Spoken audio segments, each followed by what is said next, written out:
오늘 베드로후서 말씀 나누도록 하겠습니다. 우리는 2주 전에 베드로전서 말씀을 살펴보았습니다. 신약 서신을 이렇게 개관을 살피면서 제 마음속에 정리가 되는 부분들이 있는데, 우리가 하나님의 섭리 가운데 정경으로 이렇게 구별된 66권을 우리가 읽고 있습니다.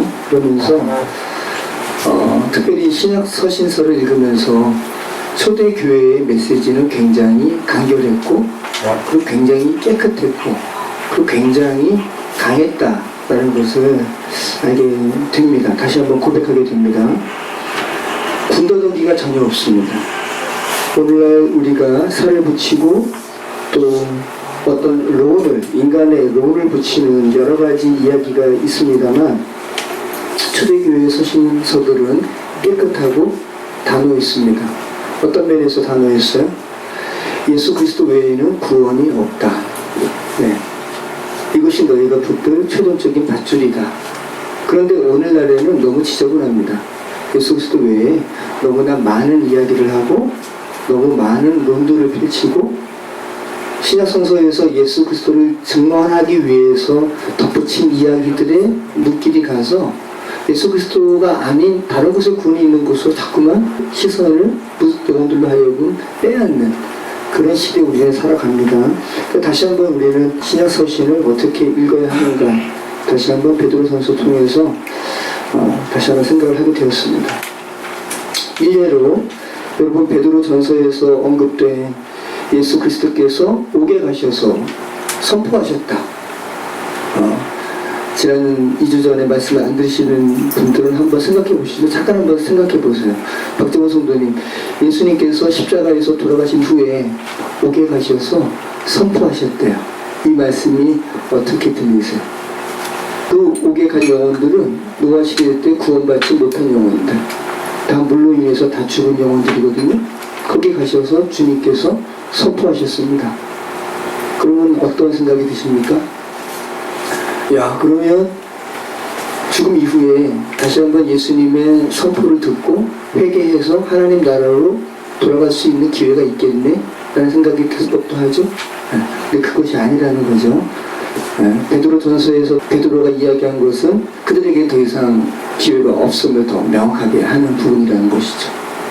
이 생에서 예수 그리스도를 주로 고백하지 못하더라도 죽음 이후에 한 번 더 기회가 있는 건가? 두 번째 기회가 있나라는 부분으로 우리가 오해할 수 있지만, 베드로전서에서 베드로가 언급하는 것은 그것을 이야기하는 것이 아니라 예수만 너희 이 생에서 붙들 최종적인 구원의 밧줄이시다라는 것을 선포하기 위해서, 그분의 주권자 되심을 더 강조하기 위해서 옥에 가서 선포하셨다라는 부분이라는 거죠. 그러니까 복음을 전하셨다라는 것이 아니라 선포하셨다. 내가 왕이다. 자, 우리의 착각이라는 거죠. 다른 어떤 성경 기자보다도 베드로는 예수 그리스도께서 우리의 유일하신 구원자이심을 강하게 아주 최종적으로 선포하고 있었습니다. 그리고 그 기회는 우리의 육신의 생명을 가진 이생뿐이라는 것을 아주 강하게 표현한 것이 옥에 가서 선포하셨다라는 말로 강조하고 있다는 것이죠. 자, 여러분, 제가 그 말씀 드리면서 예수님께서 친히 말씀하신 부자와 거지 나사로의, 음부에 간 부자 또 거지 나사로는 낙원에 갔었죠. 이 이야기를 예수님께서 하시면서 이 생에 유일한 기회가 있다, 이 생 이후에는 기회가 없음을 예수님께서 친히 말씀하셨다는 것이죠. 여러분, 부자와 거지 나사로의 이야기에서 부자는 저와 여러분의 전형적인 모습입니다. 여러분은 거지 나사로를 닮은 것보다는 부자를 더 닮으셨어요. 물론 안 닮은 건 있습니다. 부하진 않아요. 그죠? 우리가 매번 잔치를 벌이면 부자처럼 부하진 않습니다. 우린 가난하죠. 그런데 나머지 부분들은 우리는 다 부자를 닮았어요. 부자의 사고방식을 닮았다고. 부자가 여러분 악인이 아닙니다.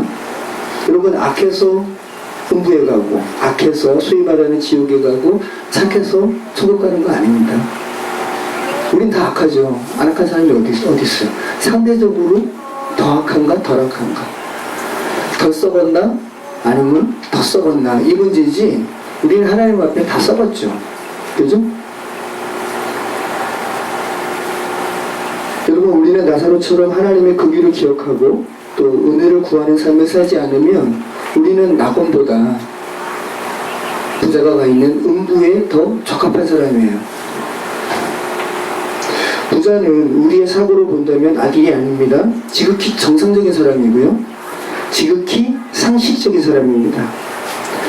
사건 사고를 저지르는 오늘날 우리네 여타의 어떤 사람보다 부자는 더 괜찮은 사람이에요. 그죠? 그런 의미에서 우리는 부자가 소위 말하는, 여러분 뭐 음부 지옥 구별하지 마세요.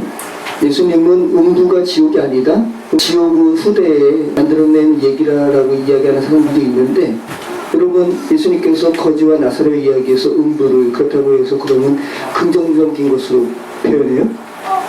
그렇게 표현 안 해요. 그죠? 부정적인 것으로 표현합니다. 그러니까 음부와 지옥은 구별할 필요가 없어요.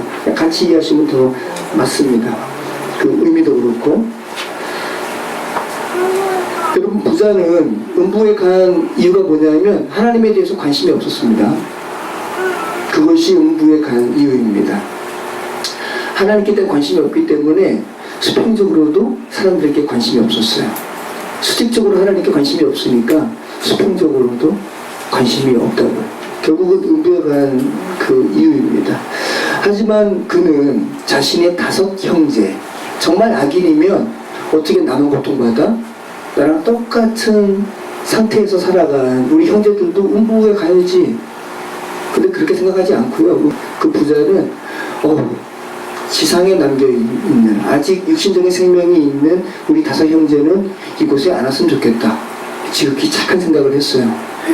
그리고 그곳에 안 가게 해달라고 아브라함에게 부탁했습니다. 지금 육신적으로는 죽어있는 나사로 다시 살리셔서, 물론 살아있죠, 그죠? 영원한 생명으로 살아있지만 이 세상의 관점으로는 죽어있는 나사로 다시 살리셔서 다시 보내소서. 나의 5 형제에게 보내셔서 너희 하나님 영접하라, 예수님 영접하라, 죽음 이후에 이런 곳이 있다고 말하게 하소서. 그래서 그들로 하여금 이곳에 오지 않게 하소서. 상식적이죠? 정상적이잖아요. 악인이 아니라고. 그죠? 여러분, 혹자는 지옥이 뭐예요? 한자로 땅지예요. 땅지. 그리고 옥이에요. 갇혀있는. 그래서 하나님의 사랑이 증거되지 않고 하나님의 사랑이 충만하지 않고 그냥 하나님의 사랑이 없는 그것이 지옥이지. 그죠? 그래서 우리는 추상적으로 우리의 가족이 지옥이죠? 지옥인 때가 있죠. 그죠? 우리가 사회가 지옥인 때가 있죠.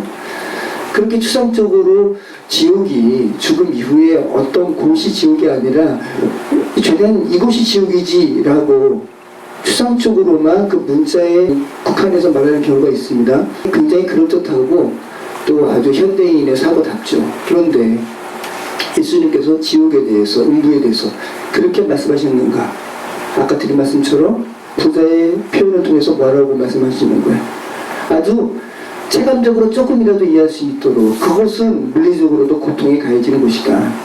내 혀에 물방울 하나만 묻히게 하소서 라고 말하는, 그냥 막연한 추상적인 곳이 아님을 예수님께서 말씀하셨죠. 그러니까 지옥에 대해서 여러분이 너무 현대인적으로 나이스하게 그렇게 문자적으로만 해석을 하시는 것은 오류죠. 예수님께서 친히 말씀하셨으니까. 그리고 부자도 자기 5 형제 이곳에 오지 못하도록 하소서라고 이야기하니까.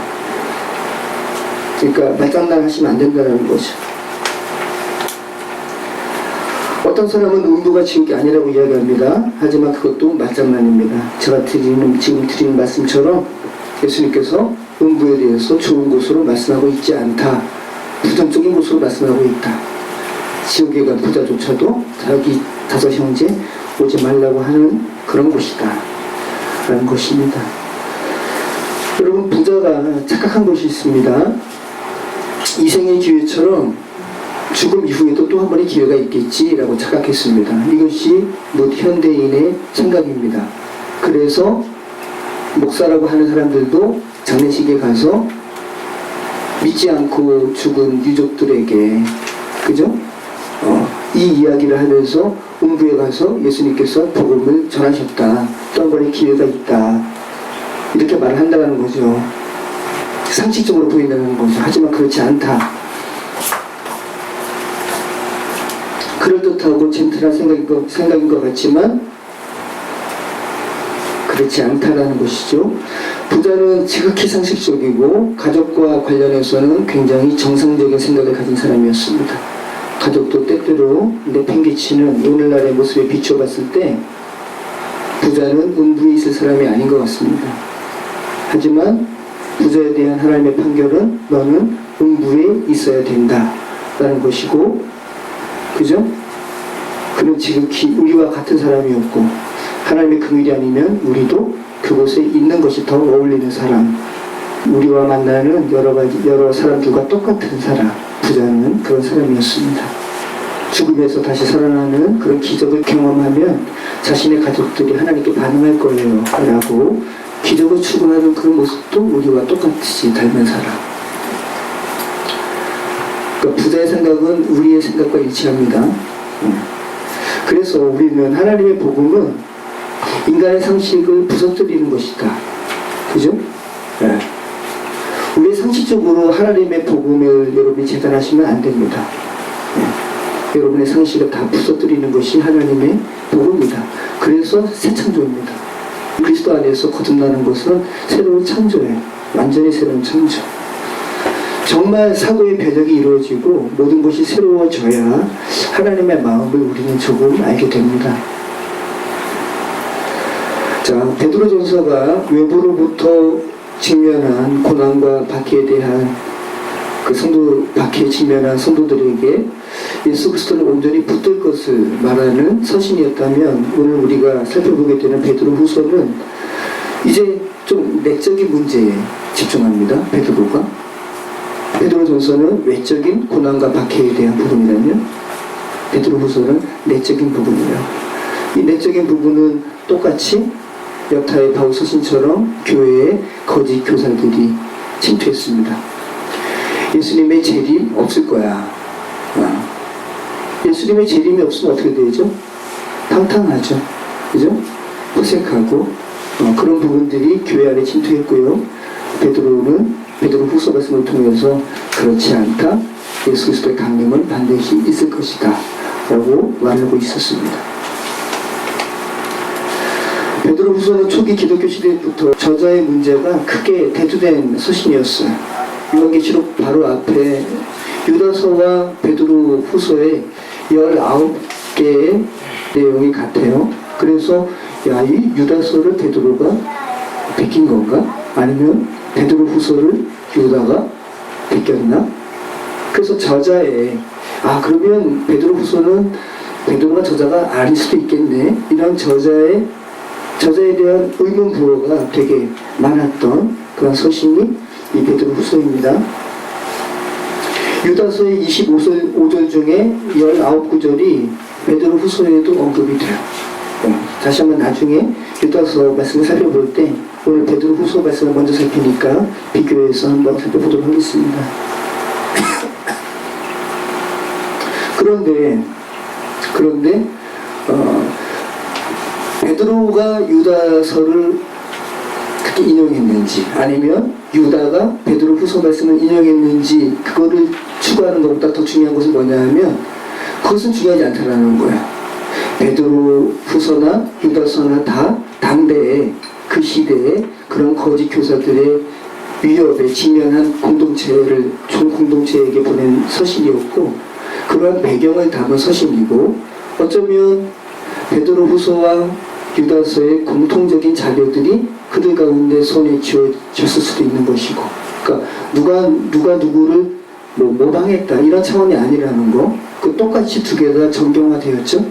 그래서 교회를 위협하는 그러한 거짓 이설들이 유다서와 베드로 후서 그 시대 즈음에 그렇게 교회에 광범위하게 있었구나, 그리고 하나님의 사람들은 거기에 대해서 대항했구나, 이런 차원으로 여러분이 이해하시면 좋습니다. 자, 그리고 베드로 후서의 문체와, 우리는 지금 한글로 된 성경을 읽으니까 베드로 후서와 베드로 전서가 문체가 굉장히 다른가 봐요. 헬라어로 보면 이해되시죠? 그러니까 베드로전서는 너무나 헬라어 문체가 화려하고 유려하고, 근데 베드로 후서는 헬라어 문체가 굉장히 투박한 것 같습니다. 그래서 베드로 후서는 베드로가 안 썼을 것이다. 근데 이것은 여러분 아주 금방 해결이 되는데, 베드로 전서에서는 베드로 전서 말미에 베드로가 뭐라 그래요? 내가 쓴 것이긴 하지만 누가 대필했다? 실로아노가 대필했다. 서기가 대필했다. 그런데 베드로 후서는 누가 대필했단 말이 없습니다. 네. 그러니까 똑같이 베드로 전후서, 베드로가 쓴 것에 대해서 우리는 의심할 필요가 없다라는 거. 자, 전통적으로 이런 부분에서 우리는 베드로 후서에 베드로 저자임을 의심할 필요가 없고요.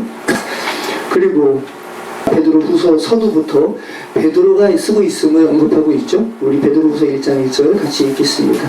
예수 그리스도의 종이며 사도인 시몬 베드로는 우리 하나님과 구주 예수 그리스도의 의를 힘입어 동일하게 보배로운 믿음을 우리와 함께 받은 자들에게 편지하노니. 그죠? 베드로가 이건 내가 쓰고 있다라고 이야기하고 있습니다.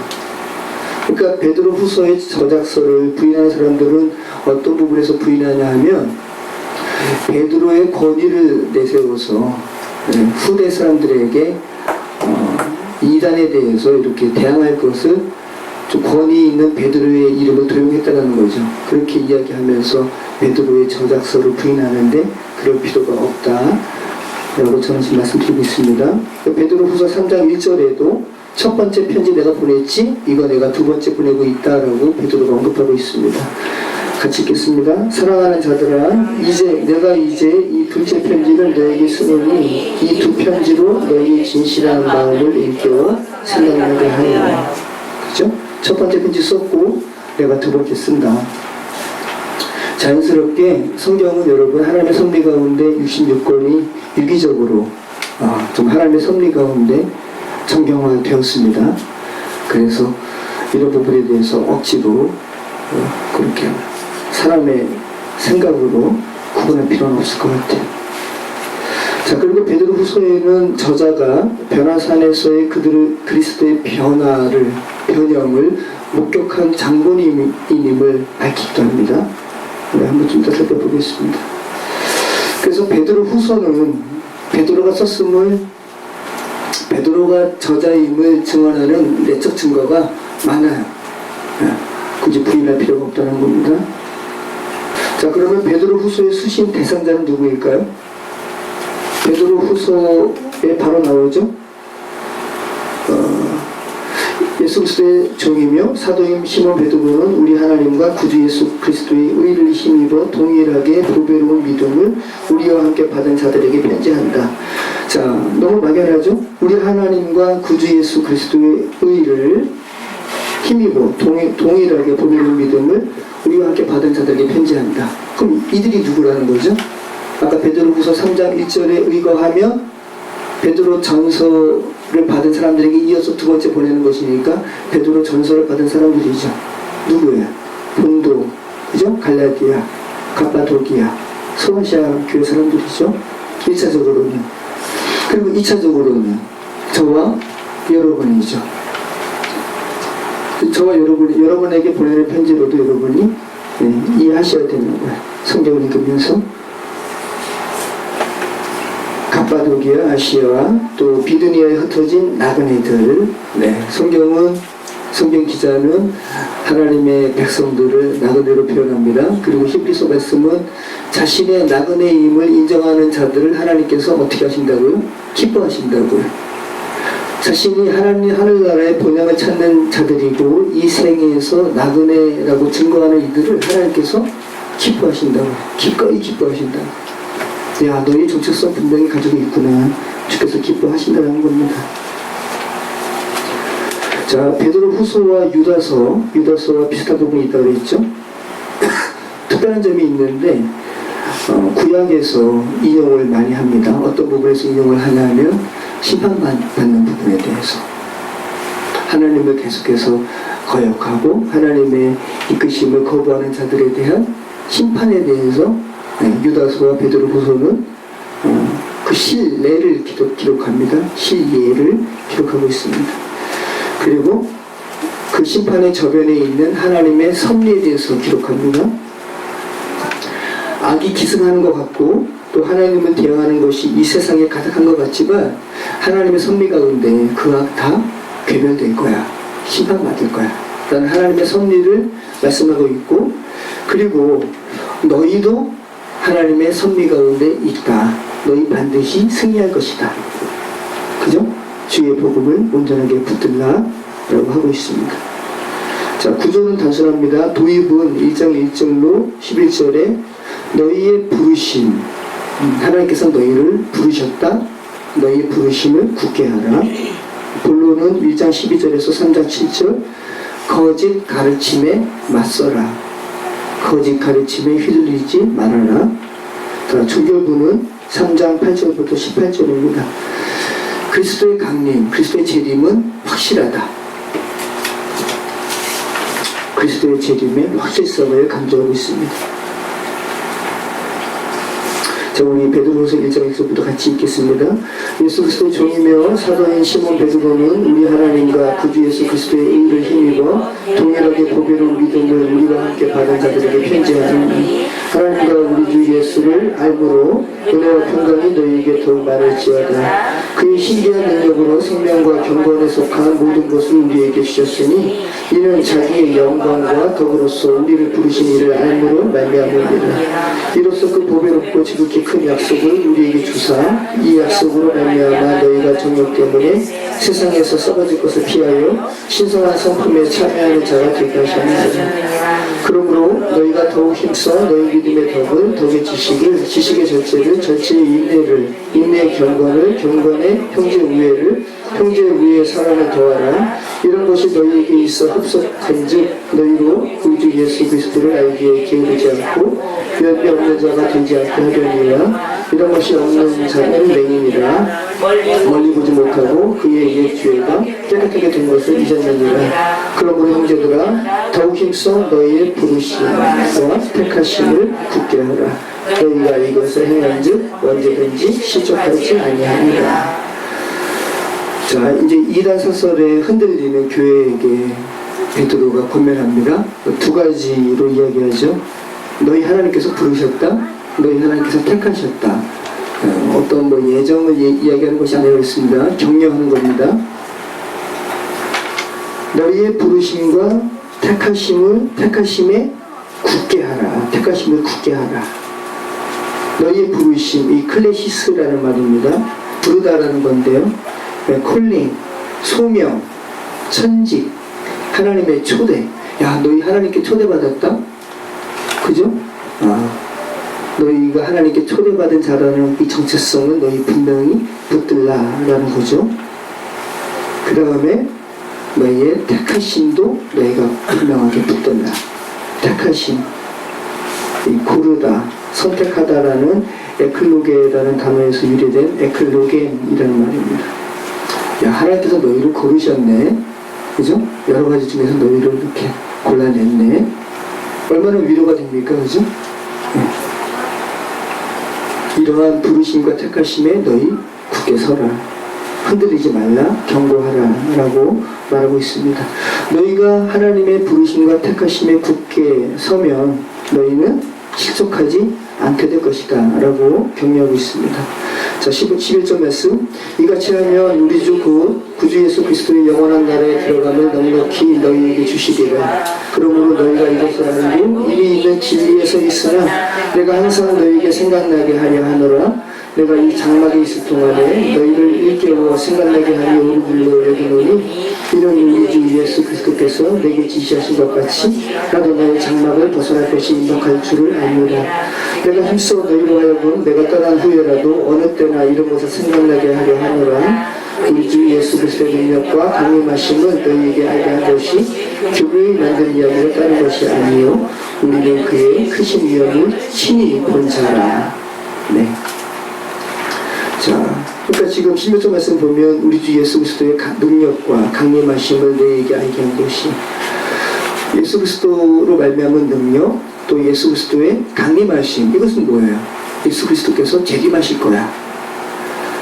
이 재림에 대한 이야기를 너희에게 알게 한 것이 교묘하게 인간적인 생각으로 헛되이 만든 것이 아니야 라고 지금 얘기하고 있는 거죠. 이 말은 당시에 예수 그리스도의 재림이 없을 거야 라는 거짓 가르침이 있었다는 거죠. 지금도 있죠. 물리적으로 예수 그리스도 재림하지 않을 것이다 라는 그런 사상이 많이 있습니다, 여러분. 그러니까 영지주의, 이단 사설은 계속 있어 왔던 거야. 예수 그리스도의 강림이 없으면 우리 막 살죠. 그죠? 네, 막 살죠. 왜 여기 와서, 더운데 여기 와서 말씀 들어요? 막 살죠. 자, 그러한 거짓 사설에 대해서 베드로후서의 저자는, 베드로는 육체적으로 예수 그리스도의 초림을 본 자임을 증언하죠. 네. 내가 예수 그리스도의 초림 봤어. 내가 예수님의 제자야. 예수님 분명하게 다시 또 오실 것이다 라고 지금 말씀하고 있다는 거죠. 자, 17절 말씀. 지극히 큰 영광 중에서 이러한 소리가 그에게 나기를, 이는 내 사랑하는 아들이요 내 기뻐하는 자라 하실 때 그가 하나님 아버지께 존귀와 영광을 받으셨느니라. 이 소리는 우리와 그와 함께 거룩한 산에 있을 때 하늘로부터 난 것을 들은 것이라. 또 우리에게는 더 확실한 예언이 있어 어두운 데를 비추는 등불과 같으니 낮이 새어 새벽이 너희 마음에 떠오르기까지 너희가 이것을 주의하는 것이 옳으니라. 먼저 할 것은 성경의 모든 예언은 스스로 입힐 것이 아니니 예언은 언제든지 사람의 뜻으로 낸 것이 아니요 오직 성령의 감동하심을 받은 사람들이 하나님께 받아 말한 것입니다. 그래서 이 베드로 후서를 부인하는 사람들은, 다른 사람이 썼을 거야 라고 말하는 사람들은 여러 가지를 막 생각해야 돼. 일부러 만들어야 돼요. 왜? 이 변화산에 대한 부분은 베드로가 자기가 복격한 것을 지금 증언하고 있잖아요. 그죠? 근데 베드로 후서를 쓴 것을 부인하는 사람들은 이런 부분들도 베드로가 아닌 다른 사람들이 베드로 자체가 되어서 이것을 일부러 쓴 것을 또 설명해야 되니까 얼마나 복잡해요. 그죠? 네. 그럴 필요가 없다는 거죠. 베드로 후서는 그 스스로가 베드로의 저작을 증언하고 있다는 거죠. 만약에 베드로가 아닌 다른 사람이 썼다면 여러분 17절 말씀이라든지 이런 부분들이 은혜가 되겠어요?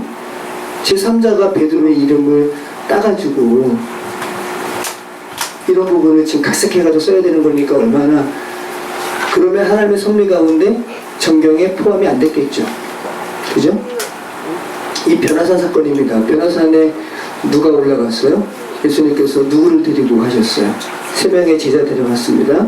요한, 야고보, 베드로. 이 변화산에 갔더니 갑자기 예수님께서, 그죠? 그 복음서의 기자가 그렇게 표현하죠. 예수님의 옷이 갑자기 하얘졌어요.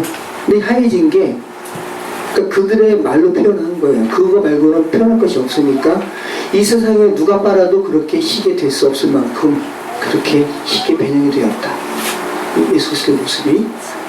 그리고 예수님과 모세와 엘리야가 갑자기 나타나서 변화산에서 예수님과 뭐에 대해서 이야기하셨습니다. 뭐에 대해서 이야기하셨어요? 그분의 별세에 대해서, 예수 그리스도의 별세에 대해서, 예수 그리스도의 십자가의 죽음에 대해서, 인간을 어떻게 속죄하실 것인지, 그죠? 속죄 은총의 사건에 대해서, 구속의 사건에 대해서 이야기하셨죠.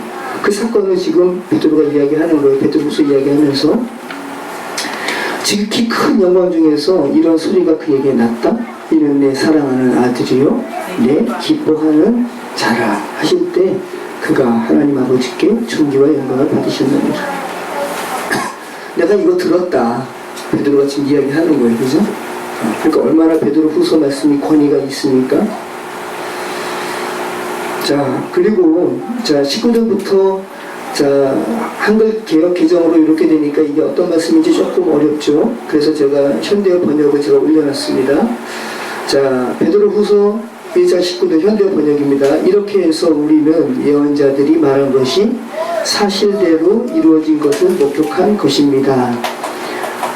예언자들이 안 보여요? 예언자들이 기록한 모든 것을 보다 직접적인 사실로 연관시켜 보아도 좋습니다. 마치 어두운 구석을 환하게 비추는 빛과 같이 예언자들의 말은 우리를 도와 암시적이고 어려운 것을 많이 깨닫게 해줍니다. 그리고 마침내 여러분이 예언자의 말씀을 깊이 깨달을 때 여러분의 영혼 속에 놀라운 진리가 빛나고 그리스도께서 여러분의 마음에 샛별처럼 자리 잡으실 것입니다. 네. 자, 20절 말씀도 성경에 있는 예언의 기록들은 예언자가 스스로 생각해낸 것이 아닙니다. 이것은 그들 속에 계시는 성령께서 주신 하나님의 참된 말씀입니다. 베드로가 무속 영혼들의 그 성경의 깨달음에 대해서 이렇게 표현합니다. 마음속에 샛별이 이렇게 빛나는 것처럼. 여러분이 성경 말씀을 읽을 때 정말 하나님의 은혜가 임하면 샛별이 떠오르듯이 그리스도에 대한 그런 지식과 그런 그 어떤 깨달음의 그 말씀들이 마음속에서 이렇게 떠오른다고 그렇게 표현하고 있죠.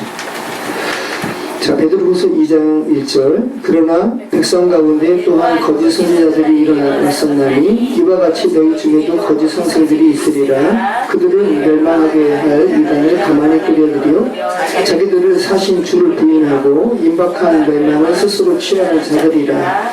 여럿이 그들의 호색하는 것을 따르리니 이로 말미암아 진리의 도가 비방을 받을 것이요 그들이 탐심으로써 지어낸 말을 가지고 너희로 이득을 삼으니 그들의 심판은 옛적부터 지체하지 아니하며 그들의 멸망은 잠들지 아니하느니라. 네. 거짓 선지자들 일어났다. 네. 그러니까 구약에서 거짓 선지자들 일어났는데 지금도 너희들 중에서도 그러한 거짓 선지자들이 일어났다 라고 지금 이야기하고 있습니다. 그들은 자기들을 사신 주를 부인한다. 그리고 호색한다, 음란한다 이런 말씀을 하고 있습니다. 그러면서 그들은 심판받았었지. 그리고 지금 너희 안에 있는 거짓 교사들도 심판받을 것이다 라는 것을 지금 말하고 있습니다. 그들은 탐심으로서 지어낸 말을 가지고 너희로 이득을 삼으니 그들의 심판은 옛적부터 지체하지 아니하며 그들의 멸망은 잠들지 아니하느니라. 여러분, 이단은 사이비는 돈을 추구합니다. 그래서 신천지 요번에 많이 이탈됐대요. 왜 이탈됐는지 아세요? 전도하지 않으면 걔네들은 14만 4천에 들어가야 되잖아요. 근데 이미 걔네는 14만 4천 넘었어요. 아까 지난번에 드린 말씀처럼 넘었음에도 불구하고 넘었으니까 지금 이제 할 말 없잖아요. 그전에는 14만 4천 안에 다 들어와야 됩니다 라고 하면서 한국을 12지파로 나누어가지고 그죠? 서울에는 무슨 지파 무슨 지파 그죠? 또 대구에는 무슨 지파 해가지고 전도한단 말이죠. 13만 4천 이미 넘었습니다. 그들이 개소한 바로. 그래서 그들이 지금 말하는 바는 거기서 말하는 14만 4천은 단순한 14만 4천이 아니라 더 헌신된 14만 4천. 네. 헌신된 이제 또 거래 들어가려면 더 헌신해야 돼. 그러면서 작년인가 얼마 전에 그 이만희 총회장 같은 본부에서 지령이 떨어졌어요. 작년에 전도하지 일정의 분량의 전도를 안 한 사람들 1인당 100 얼마씩 내라 그랬어요. 100원이 아니라 100만 원 넘는. 그래가지고 이탈됐습니다. 이탈됐다 그래요. 그런데 지금 근데 그래서 지금 신천지 실제적인 개수는 약간 좀 허술하고 왜냐면 이탈됐기 때문에. 그런데 또 그 각 지파의 또 높은 사람들은 이것을 또 본부에 보고하면 자기들이 책망받으니까 이탈된 거 배제하고 그대로 수를 그대로 올린다라는 거죠. 여러분 통일교도 돈 많잖아요. 그죠? 사람들 앵벌이 시켜가지고 다 돈 글로 가고 이단 사이비는 돈을 밝히죠. 그죠? 이익을 밝히는 거야. 근데 일반적인 교회들도 그렇게 하니까 욕을 먹는 거죠. 그죠? 맥주 감사절, 맥주절 헌금 봉투가 있는 거야. 이게 맥주절이 뭐야? 그러니까 구약의 77절, 오순절 이거 기념해서 그러니까 정기적으로 또 1년의 절반이거든요. 1년의 절반을 또 무사히 지내게 하신 하나님께 감사함으로. 그래서 그렇게 해서 맥주절을 이렇게 되게 하지만 참 가난하죠. 그 논리가 가난하다고요. 그렇지 말고 그냥 교회는 성경대로 말씀드리고, 지금 여러분 우리가 바울서신 다 읽어봤죠? 바울이 맥주절 헌금 드리세요, 그죠? 11조 헌금 드리세요, 이런 얘기 안 했어요. 다 뭐라고 표현했어요? 연보라고 표현했어요. 연보라고. 우리가 어떤 목적이 있으면 교회에 성도들에게 정말 성경대로 가르치야지, 무슨 아니 교회가 언제까지 이 교회 내에서 맥주절을 말해야 되냐. 우리가 사이비 이달처럼 나팔절, 그렇게 하면 나팔절, 유월절 강조하는 것과 개신교회가 무슨 차이냐. 그러면서 베드로가 유다서처럼 구약성경에 언급된 심판에 대해서 이야기합니다. 첫 번째 예를 들어요. 예를 들고 있는데 천사입니다. 4절 말씀, 하나님이 범죄한 천사들을 용서하지 아니하시고 지옥에 던져 어두운 구덩이에 두어 심판 때까지 지키게 하셨으며. 네. 자, 두 번째는 노아의 때에 대해서 얘기하죠. 이 세상을 용서하지 아니하시고 오직 의를 전파하는 노아와 그 7 식구를 보존하시고 경건하지 아니한 자들의 세상에 홍수를 내리셨으며. 자, 여러분이 좀 생각하실 필요가 있는데, 그러면 노아와 노아의 가족들 해서 8식구만, 노아 포함해서 8명이죠. 8명만 구원받은 것이 그러면 좀 불합리하지 않습니까? 노아의 친족이라는 것 때문에 8인만 구원받는 것은 불공평하죠 라는 생각이 들 법도 하죠. 근데 여러분 그렇게 생각하시면 안 되고, 노아가 방주를 지을 동안 선포했다고요. 세상 사람들은 안 들었어요. 그런데 노아와 나머지 식구들, 7 식구들은 노아가 말하는 바를 그들이 듣고 기꺼이 그 선포에 반응을 한 것으로 우리 이해를 하셔야지, 노아의 그냥 혈육이기 때문에 구원받았다라고 생각하시는 것은 오류라는 거예요. 그런 부분을 여러분이 이해하시면 좋습니다. 여러분이 잠깐 착각하실까봐. 자, 세 번째 예를 들고 있습니다. 소돔과 고모라입니다. 소돔과 고모라성을 멸망하기로 정하여 죄가 되게 하사 후세에 경건하지 아니할 자들에게 본을 삼으셨으며. 자, 4절 말씀. 네 번째는 롯에 대해서 또 말하죠. 무법한 자들의 음란한 행실로 말미암아 고통당하는 의로운 롯을 거두셨으니 이는 이 유인이 그들 중에 거하여 날마다 저 불법한 행실을 보고 들으므로 그 의로운 심령이 상합니다. 주께서 경건한 자는 시험에서 건지실 줄 아시고 불의한 자는 형벌 아래에 두어 심판날까지 지키시며 특별히 육체를 따라 더러운 정욕 가운데서 행하며 주관하는 일을 멸시하는 자들에게는 형벌할 줄 아시느니라. 이들은 당돌하고 자긍하며 떨지 않고 영광 있는 자들을 비방하거니와. 자, 그래서 우리는 흔히 롯을 창세기 말씀 보면 아브라함을 생각하사 주께서 롯을 기억하시고 구출하셨고 이렇게 창세기 기자 그렇게 서술했잖아요. 근데 우리는 또 다른 측면 베드로를 통해서 롯의 내면에 대해서 우리는 또 발견하게 되는데, 아브라함에 비해서는 롯은 좀 약삭빠른 조카였지만, 그죠? 그런데 지금 베드로는 성령의 감동으로 롯의 내면에 대해서 이렇게 이야기합니다. 소돔과 고모라가 너무나 음란해서 롯의 마음이 상심했다. 그렇게 이야기하고 있습니다. 여러분도 지금 하나님의 은혜로 말미암아 양심이 이렇게 되살아나시면 세상의 죄악의 기사를 보면 너무 마음이 아프잖아요. 그죠?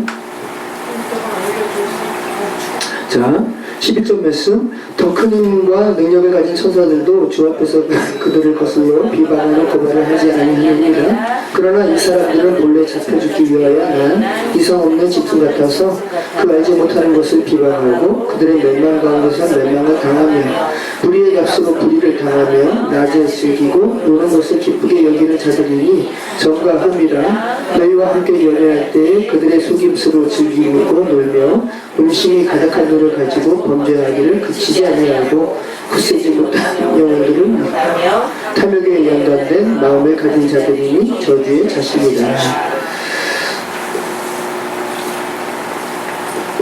자, 11절 이하에 특별히 베드로가 어떤 부분에 대해서 이야기하고 있냐면, 이 악한 사람들에 대하여 하나님의 이 천사들도 그 똑같이 악한 자들이 하는 것처럼 반응하지 않음을 이야기해요.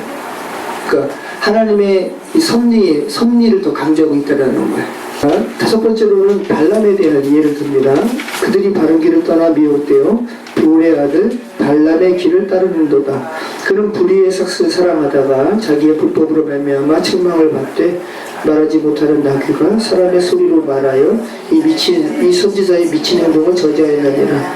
이 사람들은 물없는 셈이요 광풍에 밀려가는 안개니 그들을 위하여 캄캄한 어둠이 예비되어 있나니 그들이 허탄한 자랑의 말을 통하여 그릇되게 행하는 사람들에게서 겨우 피한 자들을 음란으로서 육체의 정욕 중에서 유혹하는도다.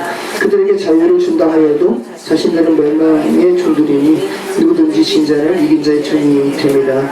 만일 그들이 우리 주 되신 구주 예수 그리스도로 말미로 세상의 더러움을 피한 후에 다시 그 중에 얽매이고 지면 그 낮은 형편이 처음보다 더 심하리니 의의 도를 난 후에 받은 거룩한 명령을 저버리는 것보다 알지 못하는 것이 도리어 그들에게 나으니라. 참된 속담에 이르기를 개가 그 토하였던 곳에 돌아가고 돼지가 씻었다가 더러운 구덩이에 들어누웠다는 말이 그들에게 응하였도다. 자, 지금 그러니까 하나님의 진리를 안 후에 다시 이렇게 타락하고 다시 이렇게 더럽게 된 부분에 대해서 야, 하나님의 복음을 차라리 몰랐으면 그 정도로 더럽지 않을 텐데 하나님의 복음을 안 후에 너희가 다시 이렇게 정말 처음 것보다 너희가 정말 더 형편이 더 안 좋다라는 것을 지금 말하고 있죠. 그리고 발람에 대해서 말합니다. 발람은 모압 왕 발락이 이스라엘 백성들을 저주하라고 이렇게 매수를 한 선지자죠.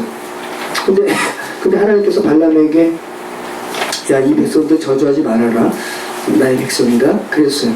그래서 모압 왕 발락의 사람들이 발람에게 뇌물을 주면서 이렇게 좀 저주하시오라고 했을 때 하나님께서 말씀하셨습니다. 저주하지 말라고.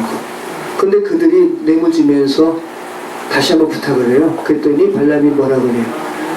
잠깐만 그럼 한번 하나님께서 무슨 말을 할지 다시 한번 좀 기도해 볼게 라고 하죠. 그렇게 3번을 기도하는 거예요, 하나님께. 근데 그때마다 하나님은 네, 저주하지 말라 그랬죠. 그런데 아무튼 발람이 이 돈에 눈이 어두웠어요. 그 사람들을 따라서 가는 거죠. 가는데 가는 도중에 이 발람이 나귀를 타고 가는데 나귀 옆에 여호와의 천사가 서 있는 거예요. 발람은 눈이 안 보여요. 나귀 놀라요, 안 놀라요? 놀라죠. 그래서 나귀가 주저앉는 겁니다. 그랬더니 발람이 나귀를 때려요. 그러니까 하나님께서 나귀 입을 여셔가지고 너 왜 나 때리니? 너가 지금 이렇게 하니까 때리지. 나귀가 이야기합니다. 내가 당신을 계속 태우면서 일생 동안 다녔는데 이런 적이 있었니? 이렇게 나귀를 통해서 하나님께서 발람을 가르치시죠. 그 이야기 지금 하고 있는 거예요. 누가복음 11장 24절 말씀 보면 하나님께서 깨끗하게 소재하신 사람이 다시 더럽게 된 이후의 상태에 대해서 지금 말씀하고 있는데 누가복음 11장 24절 우리 같이 한번 읽겠습니다. 더러운 귀신이 사람에게서 나갔을 때에 물 없는 곳으로 다니며 쉬기를 구하되 얻지 못하고 이에 이르되 내가 나온 내 집으로 돌아가리라 하고 가서 보니 그 집이 청소되고 수리되었거늘 이에 가서 저보다 더 악한 귀신 7을 데리고 들어가서 거하니 그 사람의 나른 형편이 전보다 더 심하게 되느니라. 이게 예수께서 하신 말씀이거든요. 근데 베드로가 비슷한 뉘앙스의 말을 하고 있는 거죠.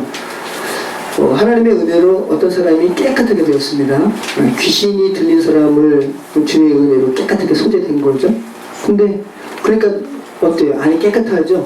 그래서 떠난 귀신들이 거한 곳을 찾다가 다시 예전에 그 집으로 돌아갈래 하다가 보니까 깨끗하게 됐으니까 너무 좋은 거죠. 그래서 더 센 귀신 더 데리고 와가지고 7 귀신이라고 하니까 어떤 의미겠어요? 그냥 너무 센 완벽하게 그 사람 제압했다는 거죠. 그리스도를 우리가 믿게 되고 그 다음에 참 아쉽게도 그죠? 그리스도를 믿은 이후에 다시 그 예전으로 돌아가는 경우가 있죠. 저희가 통장이 집사역을 하면서 여러 사람들 많이 만나는데 예전에 기독교인의 배경을 가진 사람들 저희 보게 됩니다. 근데 여러분, 기독교인이었다가 바로 불교로 가지는 않아요. 제가 이렇게, 아니 물론 바로 가는 경우도 있겠지만, 제가 이렇게 초기에 했던 몇 사람들 얘기를 들어보면 기독교 간 다음에 어디로 가냐면 천주교로 가요. 네. 천주교로 가면 불교로 가기가 좀 편해요. 제사도 허용하고 여러 가지 면에서. 그래서 저는 그렇다고 해서 카톨릭의 구원이 없다? 전 그렇게 얘기는 저는 그렇게 가다고 얘기 안 합니다. 왜냐하면 카톨릭에서도 공동 성서를 보니까, 성서를 보면은, 성경을 보면은 예수님 만나게 되니까. 네. 하지만 성서를 보지 않고, 성경을 보지 않고 그 의식이라든지 그런 부분에 이렇게 취하다 보면은, 정말 성경이 말하는 바가 아닌 다른 곳으로 갈 여지가 너무 많죠. 우리 인간의 죄성은. 그죠? 우리 인간은 눈에 보이는 것에 약하기 때문에 그런 곳으로 갈 확률이 너무 많죠. 네, 그리스도를 믿은 후에 다시 타전교로 가는 부분들, 그리스도를 거부하는 부분에 대해서 제가 지금 말씀을 나눈 거예요. 자, 베드로후서 3장 1절 말씀. 사랑하는 자들아, 내가 이제 이 둘째 편지를 너에게 쓰노니 이 두 편지로 너희의 진실한 마음을 일깨워 생각나게 하여 곧 거룩한 선지자들이 예언한 말씀과 주 대신 구주께서 너희의 사도들로 말미암아 명하신 것을 기억하게 하려 하노라. 자, 지금 베드로가 분명히 얘기합니다. 내가 두 번째 편지 쓴다. 그죠? 네, 베드로전서, 베드로후서 다 내가 썼다. 자, 기억나게 하려 하노라. 뭐를 기억나게 한다 그래요? 하나님께서, 예수님께서 구주께서 너희의 사도들로 말미암아 명하신 것을 기억하게 하려 한다. 네. 무나오마이라는 말입니다. 상기하게 한다, 회상하게 한다라는 말입니다. 자, 베드로는 베드로전서에서도 사랑하는 자들아라는 표현이 한 2번 나오거든요. 근데 베드로후서에서 4번 더 나와요. 베드로가 사랑하는 자들아라고 말하는 것이 좀 어색할 수 있습니다, 우리에게. 왜냐하면 사랑의 사도 요한도 아니고 베드로가 이렇게 이야기한다는 거죠. 여러분, 어쩌면 베드로는 사랑이라는 말을 표현하는 것이 좀 이렇게 간지러울 수 있어요. 그리고 차마 자기 입에 사랑이라는 말을 어떻게 할까라고 좀 이렇게 스스로 좀 사랑이라는 단어를 외면했을 사람일 수도 있습니다. 왜 그러냐면 베드로는 주님 제가 부인하지 않을 거예요. 제가 주님을 부인하다니요, 말도 안 됩니다 라고 이야기했거든요. 그런데 예수 그리스도를 부인하고 저주하고 3번이나 그랬습니다. 근데 그런 베드로를 예수님께서 그 입으로 직접 제가 주를 사랑하는 줄 주께서 아십니다 라는 표현을 3번 하게끔 주께서 은혜를 베푸셨어요. 그렇게 완전히 회복된 베드로이기 때문에 지금 사랑하는 자들아, 베드로전서에서 2번, 베드로후서에서 4번이나 표현하고 있고, 사랑하는 자들아 라고 이야기하면서 굉장히 엄중한 권고들을 하고 있는 거예요. 너희 사도들을 통해서 너에게 명하신 바 기억하라 라고 이야기하고 있는 거죠. 자, 한번 베드로를 회복시키시는 예수님의 그 은혜에 대해서 한번 우리가 좀 나눠봤으면 좋겠습니다. 예수님께서 얼마나 귀하신 분이신지, 여러분을 얼마나 회복시키시는 분이신지. 요한복음 21장 1절. 예수님께서 부활하신 후에 제자들에게 3번째 나타나셨을 때 이야기입니다. 같이 읽겠습니다. 그 후에 예수께서 디베랴 호수에서 또 제자들에게 자기를 나타내신 일은 이러하니라. 시몬 베드로와 디두모라 하는 도마와 갈릴리 사람 나다나엘과 세베대의 아들들과 또 다른 제자 둘이 함께 있더니 시몬 베드로가 나는 물고기 잡으러 가노라 하니 그들이 우리도 함께 가겠다 하고 나가서 배에 올랐으나 그날 밤에 아무것도 잡지 못하였더니 날이 새어갈 때에 예수께서 바닷가에 서 계셨으나 제자들이 예수님인 줄 알지 못하는지라. 예수께서 이르시되 얘들아 너희에게 고기가 있느냐 대답하되 없나이다. 이르시되 그물을 배 오른편에 던져라 그리하면 잡으리라 하시니 이에 던졌더니 물고기가 많아 그물을 들 수 없었더라. 예수께서 사랑하시는 그 제자가 베드로에게 이르되 주님이시라 하니 시몬 베드로가 벗고 있다가 주님이라 하는 말을 듣고 겉옷을 두른 후에 바다로 뛰어내리더라. 다른 제자들은 육지에서 거리가 불과 한 50칸 정도로 작은 배를 타고 물고기 등 그물을 끌고 와서 육지에 올라가니 숯불에 있는데 그 위에 생선이 놓였고 떡도 있더라. 예수께서 이르시되 지금 잡은 생선을 좀 가져오라 하시니 시몬 베드로가 올라가서 그물을 육지에 끌어올리니 가득히 찬 물고기가 153마리라 이와 이같이 많으나 그물이 찢어지지 아니하였더라. 예수께서 이르시되 와서 조반을 먹으라 하시니 제자들이 주님이신 줄 아는 거로 당신은 누구냐 감히 묻는 자가 없더라. 예수께서 가셔서 떡을 가져다가 그들에게 주시고 생선도 그와 같이 하십니다.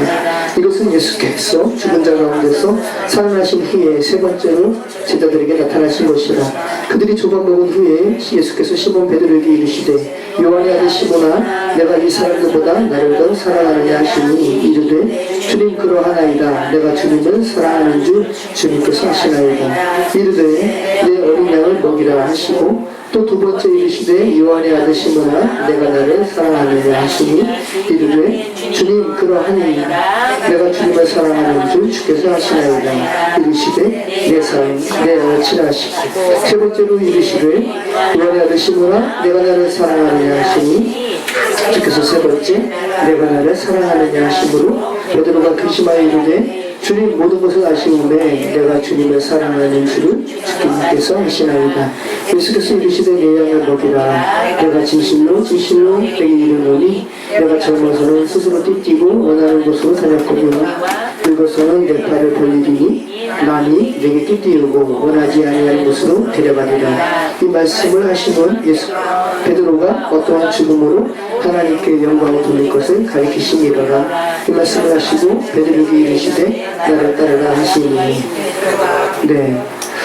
자, 베드로를 회복시키시는 부분을 우리가 읽었습니다. 베드로의 마지막 죽음에 대해서 미리 예언하시더라는 거죠. 이 베드로는 예수님을 부인한 부분을 언급하면서 전승에 의하면 그렇습니다. 나는 예수님처럼 정상적인 십자가 못 달리겠습니다. 거꾸로 내소서. 그렇게 거꾸로 된 십자가 순교를 당했다고 그러죠. 자, 부활 후에 예수께서 부활하셨는데 세 번째 지금 나타나신 장면이니까 지금 베드로는 예수님을 부인한 것으로 인해서 너무 죄책감도 있고요. 그래서 나는 이제 물고기나 잡으러 갈 거야. 그죠? 그냥 세상 사람으로 돌아갈 거야. 라고 했다가 예수님께서 이렇게 나타나셨어요. 이 갈릴리 호수예요. 이 바다라 표현하죠. 근데 호수인데 바다예요. 이번에 제가 이스라엘 갔을 때 갈릴리 호수를 저희가 이제 두 번째 날 묵었을 때 호텔에 가서 박성현 목사님이 우리 수영하죠. 그래서 저 수영 못하지만 갔어요. 근데 바다인 거예요. 바다랑 호수랑 다르죠? 제가 왜 바다라 그랬어요? 이 바다네요. 근데 박성현 목사님이 호수예요. 그러면 아니 바다인데요? 제가 왜 바다라 그랬냐면 이게 순항이면서 바다에 그 파도가 이렇게 치잖아요. 그 갈릴리 호수가 그렇게 커요. 담수인데 바닷물이 아닌데 그렇게 커가지고 이렇게 파도가 치는 거죠. 바다인 거예요. 그래서 유대인들은 바다라 부르는 거예요. 자, 예수님 오셨다 그러니까 지금 베드로가 물에 들어갔다 그러죠. 무슨 의미일까요? 그냥 감히 내가 예수님 못 볼 것 같아 라고 하면서 부끄러워서 아마 물에 들어간 것 같죠. 그죠? 그 다음에 아무튼 자, 부활하신 예수님께서 우리가 지난 계속 이렇게 살펴본 말씀인데 부활체가 고기도 먹습니다. 그죠? 단순히 영체가 아니라는 것. 우리의 부활된 우리의 모습은 정말 놀라운 것이라는 것. 구멍난 손자국도 도마가 만져보는 참 놀라운 모습이라는 거. 자, 그것을 떠나서 우리가 지금 이 부분 예수님께서 베드로를 어떻게 회복시키시는지. 예수님께서 15절 말씀, 그들이 조반 먹은 후에 예수께서 시몬 베드로에게 이르시되 요한의 아들 시몬아. 이미 예수님은 가이사랴 빌립보에서 주는 그리스도시요 살아계신 하나님의 아들입니다 라는 위대한 고백을 한 베드로에게 내가 너를 반석이라 부를 거다, 개발을 할 거다 라고 그 바위라는 이름을 붙여주셨거든요. 근데 지금 게바야라고 부르지 아니하시고 요한의 아들 시모나라고 부르시죠. 그죠? 아, 그쵸. 지금 베드로 스스로도 내가 무슨 예수님께서 나한테 그렇게 말씀하셨네. 바위라고. 너의 그 믿음의 반석 위에 교회 세울 거라고. 근데 자신 생각하면서 아유, 내가 무슨 교회 반석이야. 스스로 자책했을 거예요. 그 마음 아시죠? 예수님도. 그래서 요한의 아들 시모나, 그 본명을 부르시는 거예요. 그러면서 너가 나 사랑하니? 너 아직 개바 아니지. 넌 개바는 아니지. 하지만 넌 개바가 돼야 된다. 자, 내가 이 사람들보다 너가 날 더 사랑하니? 이 아가파스라는 말입니다. 아가페. 이 고귀한 사랑, 신의 사랑을 이야기해요. 어미가 아들을 사랑하는 그 사랑, 아가페 사랑. 야, 너가 나를 사랑하니? 이 사람보다 더? 그랬더니 베드로가 내가 주를 사랑하시는 줄 주께서 아십니다. 우리말로는 똑같은 사랑인데 베드로는 예수님께서 말씀하신 아가페 사랑을 차마 얘기 못했어요. 왜? 자신이 어떤 사람인데 부인하고 저주한 사람이니까 그냥 헬라어에 친교라는 단어가 있습니다. 친구의 사랑, 필레오에. 제가 주를 필레오 하는 줄 주께서 아십니다. 제가 감히 어떻게 신의 사랑, 아가페 사랑을 논하겠습니까? 제가 주님 필레오 합니다. 주께서 아십니다. 그랬습니다. 그랬더니 주님이 또 부르시는 거예요. 16절 말씀. 또 두 번째 이르시되 요한의 아들 시모나 내가 나를 사랑하느냐? 아가파오. 또 아가페 사랑, 너가 나를 사랑하니? 고귀하고 조남한 사랑, 숭고한 사랑 내게 가지고 있니? 라고 물으시는 거예요. 그랬더니 또 베드로는 여전히 제가 주를 사랑하는 줄, 필레오 하는 줄 주께서 아십니다. 그랬더니 주님께서 내 양을 치라. 목자로 부르시는 거죠. 자, 10절 말씀. 또 세 번째 이르시되 요한의 아들 시모나 내가 나를 사랑하느냐. 세 번째 부르시는데 여기서는 아가페 사랑이 아니라 시몬이 얘기했던 필레오 사랑을 예수님께서 말씀하세요. 그러니까 그렇다고 해서 예수님께서 너가 나를 사랑하는 이 사랑을 그 아가페 사랑에서 필레오 사랑으로 내가 격화시킬게 라는 것이 아니라 어떤 것이겠어요? 베드로를 세워주시는 거죠. 베드로의 마음을 지금 헤아리시는 거예요. 그래, 너가 이 사랑 입으로 언급하는 거 힘들어하는구나. 그래, 그 사랑으로라도 날 사랑하니? 필레오 사랑을 지금 말씀하시는 거예요. 필레아스라는 말입니다. 베드로가 너무 놀란 거죠. 주께서 제 입으로 자기가 이 입으로 예수님을 부인했던 이 입술로 차마 아가페 사랑을 언급하지 못하지만 필레오 사랑을 세 번이나 언급하게 하는 예수님의 사랑에 대해서 베드로가 알게 된 거죠. 세 번째 주께서 나를 사랑하느냐 물으시니 베드로가 근심하여 이르되 주님 모든 것을 아시오매 내가 주님을 사랑하는 줄 필레오 하는 줄. 베드로가 비록 필레오라고 표현했지만 차마 이야기하지 못한 내가 주님을 아가페 하는 줄 주께서 아십니다 라고 고백을 하는 거죠. 참 놀랍죠? 네, 이게 하나님의 사랑입니다. 우리는 하나님께 정말 이런 고백 쉽지 않죠? 그죠? 우리 인간적으로는. 근데 주님께서는 네, 정말 놀라운 사랑으로 우리로 하여금 회복해 하시는 분이신 우리는 알 수가 있는 거죠. 그랬더니 예수님께서 이르시되 내 양을 먹이라. 내 양을 치라, 내 양을 먹이라 라고 말씀을 하죠. 자, 예수님을 사랑하는 부분과 다른 사람을 목양하는 부분과 연계시키고 있다는 것 여러분 생각하시기 바랍니다. 양을 치는 것은 그죠? 그래서 목사가 패스터잖아요. 양 치는 사람이거든요, 패스터는. 그래서 어떤 목사님이 그렇게 말씀하시더라고요. 우리는 목자일 수가 없다고. 정말 목자는요 예수님밖에 없어요. 제가 어떻게 목자가 돼요? 저는 같은 영어만 패스터이긴 하지만 제가 어떻게 목자가 돼요? 우리는 개 같은 존재가 맞아요. 목자, 이 성경에서 지금 양을 치는 목자를 비유하잖아요. 주님은 나의 선한 목자이시다.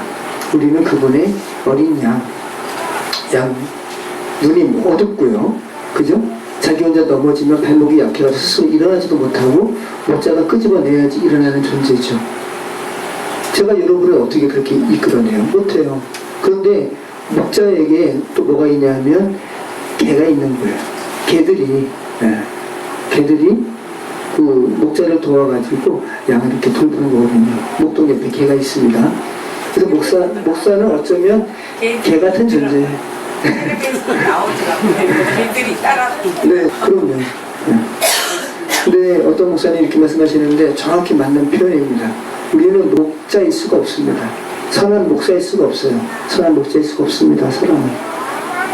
자, 아무튼 예수님은 베드로로 하여금 사랑을 회복시키시면서 양을 치라 라고 이야기하는 거예요. 그러니까 사도로 부르시는 거죠. 그러니까 제가 봤을 때는 이런 베드로의 이런 부분을 적용시킬 수 있는 분들은 그냥 사도 외에는 없지 않느냐, 그죠? 네, 그냥 개신교 목사들은 다 그냥 양치기 개, 네, 그 정도 선에서 만족해, 그 정도 선도 과분합니다. 개가 아니라 늑대도 많으니까, 그죠? 진짜로. 3절 말씀, 먼저 이것을 알지니 말세에 조롱하는 자들이 와서 자기의 정욕을 따라 행하며 조롱하며 이르되 주께서 강림하신다는 약속이 어디 있느냐. 조상들이 자연 후로부터 만물이 처음 창조될 때와 같이 그냥 있다 하니 이는 하늘이 예적부터 있는 것과 땅이 물에서 나와 물로 성립된 것도 하나님의 말씀으로 된 것을 그들이 일부러 잊으려 함이로다. 이로 말미암아 그때의 세상은 물이 넘침으로 멸망하였을 때 이제 하늘과 땅은 그 동일한 말씀으로 불사르기 위하여 보호하신 바 되어 경건하지 아니한 사람들의 심판과 멸망의 날까지 보존하여 두신 것입니다. 자, 이거 한번 현대 성경으로 한번 읽어보겠습니다. 그러나 그 가운데서도 나는 제일 먼저 이 사실을 여러분이 기억하기를 바랍니다. 마지막 때에 조롱하는 자들이 나타나 진리를 비웃고 그들이 생각해낼 수 있는 모든 악을 행한다는 것입니다. 그들은 이렇게 말할 것입니다. 정말 예수께서 다시 온다는 약속은 어떻게 된 거야? 예수는 절대로 오지 않아. 이 세상이 창조된 뒤 어느 한 가지 달라진 것이라고는 없잖아. 그들은 하나님께서 말씀으로 하늘과 땅을 지으시고 또한 이 세상을 큰 홍수로 멸망시키셨다는 사실을 까맣게 잊어버리고 있습니다. 이 홍수가 일어난 것은 하나님께서 말씀으로 하늘과 땅을 만드실 때 물에서 땅을 형성하여 물을 그 둘레에 있게 하시고 나서도 훨씬 후의 일이 아닙니까? 하나님께서는 하늘과 땅 심판날에 큰 불로 태워 주시려고 그대로 보존하셨습니다. 하나님을 두려워하지 않는 자들은 그때 가서 모두 멸망을 당할 것입니다. 네. 자, 내가 나를 사랑하는 자들아라고 베드로가 회복된 이후에 사랑하는 자들아라고 말을 한 다음에 구원받은 이들은 심판받을 거야 라는 부분을 홍수와 관련해서 지금 말씀하고 있고요. 자, 8절부터 또 사랑하는 자들아 나오죠. 사랑하는 자들아 주께는 하루가 1000년 같고 1000년이 하루 같다는 이 한 가지를 잊지 말라. 자, 베드로가 사랑하는 자들아라는 아주 중요한 말을 하면서 권면하는 거예요. 잊지 말래요. 뭐를 잊지 말라는 거예요? 주께는, 너희가 아니라 하나님께는, 예수님께는, 그리스도께는 하루가 1000년 같고 1000년이 하루 같다라는 이 한 가지 사실 너희 기억하라, 잊지 말라라는 거죠. 나는 너희가 꼭 알기를 바란다.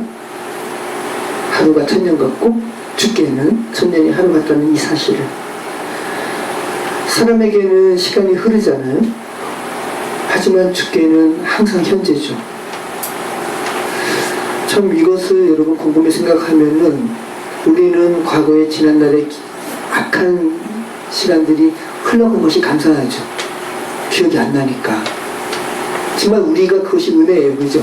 어렴풋이 기억나니까.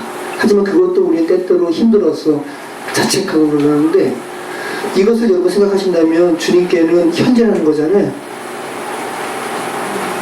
근데 주님께서 현재라는 것은 예전부터 지금까지 이 세상에서 벌어졌던 모든 악을 주께서 지금 지켜보신다는 거잖아요.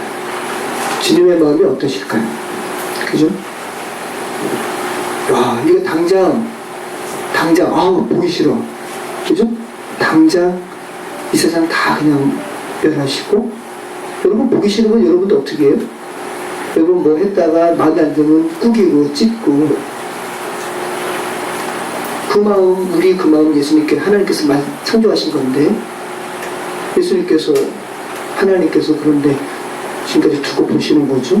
이걸 생각한다면 악을 참고 두고 보시는 하나님의 은혜가 정말 놀랍습니다. 인간에게 천년이라는 긴 시간처럼 여겨지는 이런 시간들을 허용하시는 이유가 그런데 베드로는 하나밖에 없다는 거야. 너희 그대로 있으면 너희 멸망하니까 너희 살리기 위해서 내가 지금 참고 있다.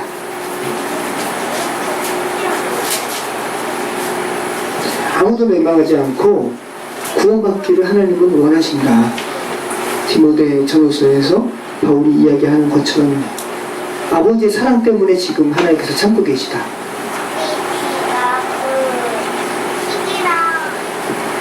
베드로는 하나님의 그 마음을 정확하게 알았어요. 그래서 그 마음을 표현하고 있는 거야. 정말 당장 멸망당해도 마땅한 세상. 주께서 두고 보시고 참고 있는 것은 너희를 위함이다.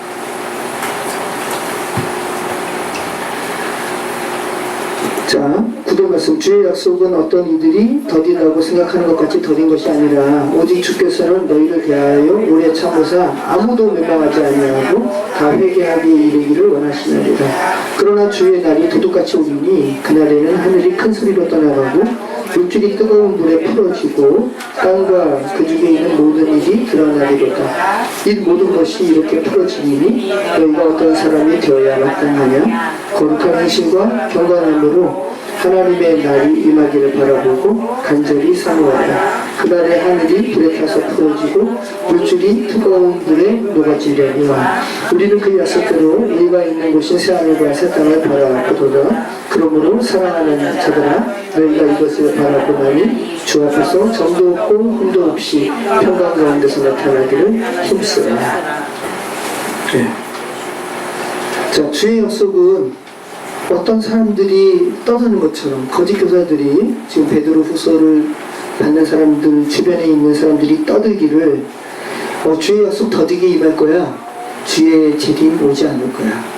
주께서 언제 재림하셔? 말도 안 돼 라고 말하는 것처럼 더디지 않을 것이다. 주께서 이렇게 오래 참으시지만 멸망 당하는 자들에게는 주의 재림이 어떻게 올 것이다? 도둑같이 임할 것이다. 그죠? 여러분 멸망 당할 때는 도둑같이 임하는 거죠. 네, 도둑같이. 전혀 도둑같이 임했다는 것은 뭐예요? 전혀 예비하지 못했다는 것이죠.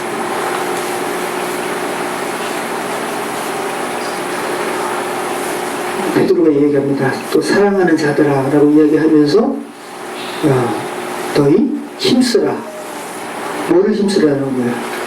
너희가 주 앞에서 점도 없고 흠도 없이 평강 가운데서 나타나기를 힘쓰라. 스푸다조라는 말이거든요. 서두르라는 말이 있어. 급히 가다라는 말이 있습니다. 그러니까 노력하라는 거야. 애쓰라는 거야. 부지런하라라는 겁니다. 자, 15절 말씀. 또 우리 주의 오래 참으심이 구원이 될 줄로 여기라. 우리가 사랑하는 형제 바울도 그 받은 지혜대로 이같이 썼고. 자, 우리가 베드로전서 살펴보면서 베드로와 그 바울 간에 이렇게 거리가 있지 않음을 우리는 살펴보았습니다. 그죠? 베울의 대필자였던 실로아노를 또 베드로가 대필자로 쓰기도 했고. 자, 베드로 후서에서 노골적으로 사도행전도 아닌 일반 서신에서 다른 그 사도를 언급하는 경우는 베드로 후서가 유일해요. 노골적으로 지금 말하고 있습니다. 우리가 사랑하는 형제 바울도 그 받은 지혜대로 너희에게 이같이 썼다. 초대교회에 바울의 글이 이미 권위 있는 교회 문서로 자리 잡았음을 우리는 알 수가 있고, 자, 그럼 여기서 우리가 사랑하는 형제 바울도 이같이 이미 썼다라는 부분은 어떤 부분을 바울이 쓴 것을 지금 말하고 있는 것일까요? 주님의 오래 참으심이 구원이 된다는 것을 말하는 걸까요? 아니면 흠없이 평강 가운데 나타나기를 힘쓰라라는 부분일까요? 아니면 주님의 재림에 관한 말씀일까요? 주님의 재림에 대한 말씀이죠. 지금 여기서 지금 강조하는 것은, 지금 거짓 교사들은 주님의 강림이 없어, 더디 올 거야, 주님의 재림이 없다라고 거짓 교사를 퍼뜨리는데, 지금 베드로는 내가 주님의 초림도 봤거든, 재림 분명하게 오신다. 그리고 우리가 사랑하는 형제 바울도 이같이 썼다 라는 것을 지금 베드로 후서 수신자들에게 말하고 있죠. 자, 바울이 예수님의 재림에 대해서 어떻게 썼는지 한번 읽어보겠습니다. 데살로니가 전서 5장 1절. 형제들아, 때와 시기에 관하여는 너에게 쓸 것이 없음은 주의 날이 밤에 도둑같이 이를 줄은 너희 자신이 자세히 알기 때문이라. 그들이 평안하다 안전하다 할 그때에 임신한 여자에게 해산의 고통이 이른과 같이 멸망이 갑자기 그들에게 이르리니 결코 피하지 못하리라. 데살로니가 후서 2장 8절. 그때 불법한 자가 나타나리니 주 예수께서 그 입의 기운으로 그를 죽이시고 강림하여 나타나심으로 패하시리라. 디모데후서 1장 10절. 이제는 우리 구주 그리스도 예수의 나타나심으로 말미암아 나타났으니 그는 사망을 패하시고 복음으로써 생명과 썩지 아니할 것을 드러내신지라. 바울은 굉장히 많이 재림에 대해서 이야기합니다. 자, 디모데후서 4장 8절. 이제 후로는 나를 위하여 의의 면류관이 예비되었으므로 주 곧 의로우신 재판장이 그날에 내게 주실 것이며 내게만 아니라 주의 나타나심을 사모하는 모든 자에게 들어오니라. 자, 레몬을 팔리는 거는 바울이 말했습니다. 저 인용한 거. 자, 초대교회에서는 이렇게 정경으로 우리 손에 들려진 초대교회 서신서에서는 주님의 강림 분명하다.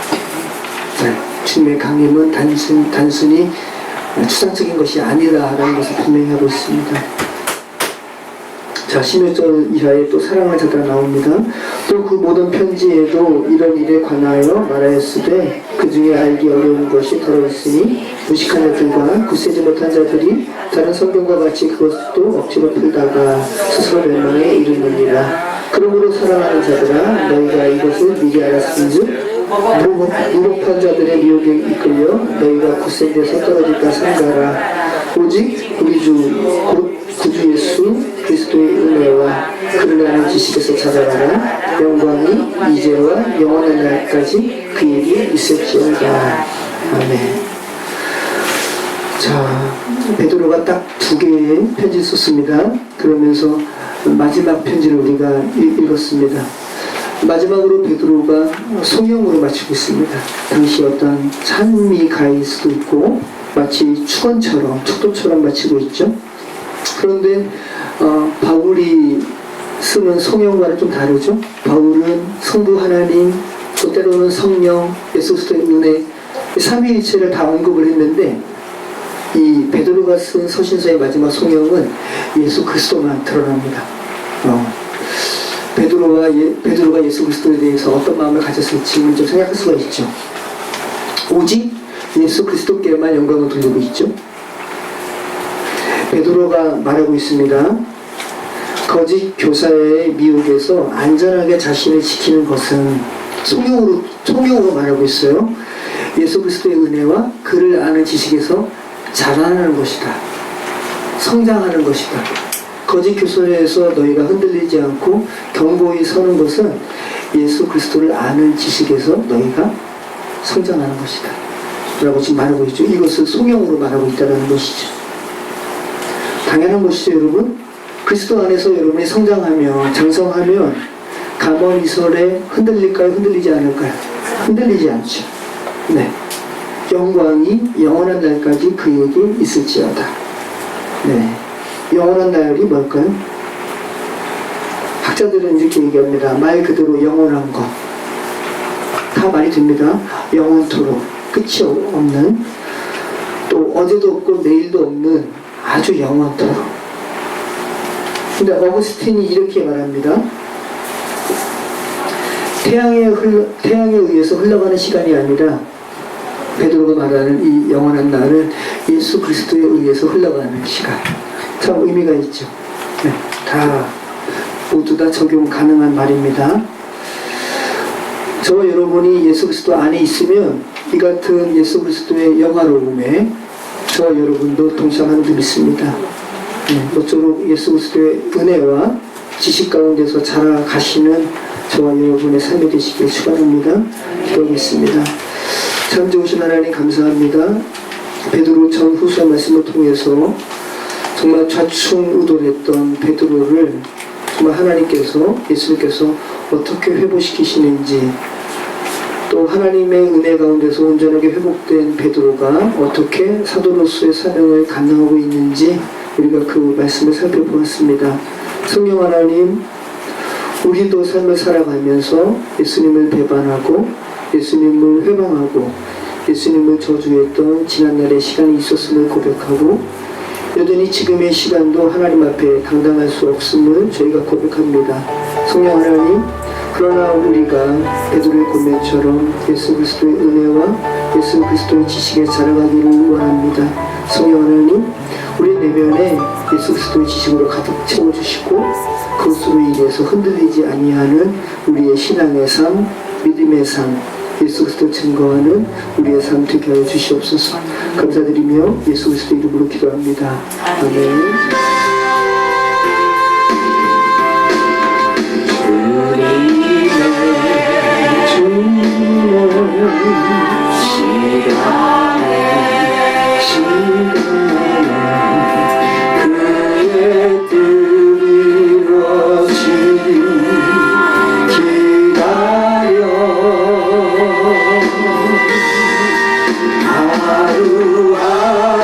살 동안 주님 인도하시되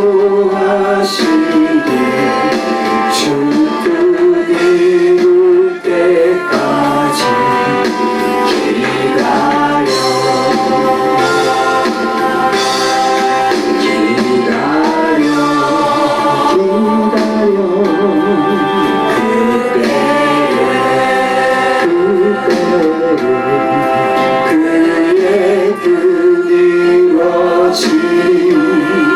기다려